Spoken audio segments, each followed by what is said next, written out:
नमस्कार मंडळी, कसे आहात? मजेतच असाल तर आता मार्केटमधनं ना छोटीवाली फिश आणल्या होत्या, म्हणजे छोट्या सुरमई आणल्या होत्या मी.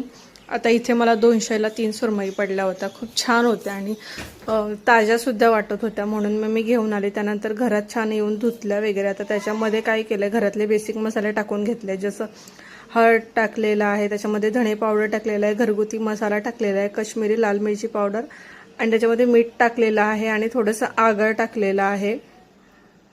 आता सगळे मसाले आणि आगळ टाकून घेतल्यानंतर आता ह्याला छान असं ना मॅरिनेट करून घेणार आहे 10 ते 15 मिनटं. म्हणजे छान असा मसाला जो आहे ना तो छान मच्छीला असा लागला जाईल. हे बघा, मस्त असं धुवून घेतलेले आहे आणि खूप छान लागते, भारी कुरकुरीत झाली होती. नक्की अशी करून बघा, खूप इझी रेसिपी आहे.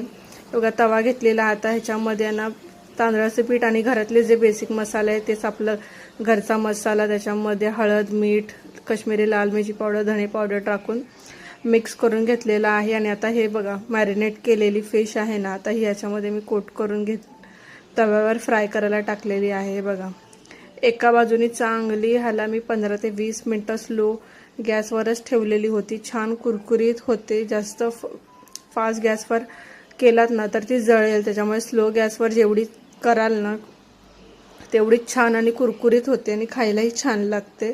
तर नक्की करून बघा. हे बघा, मस्त असं दोन्ही बाजूनी पलटून करून घेते आणि तुम्हाला मी दाखवते सुद्धा. तर अजूनही आपल्या चॅनलला सबस्क्राईब केलं नसेल तर नक्की सबस्क्राईब करून घ्या आणि अजूनही बेल आयकॉनसुद्धा प्रेस केलं नसेल करून घ्या.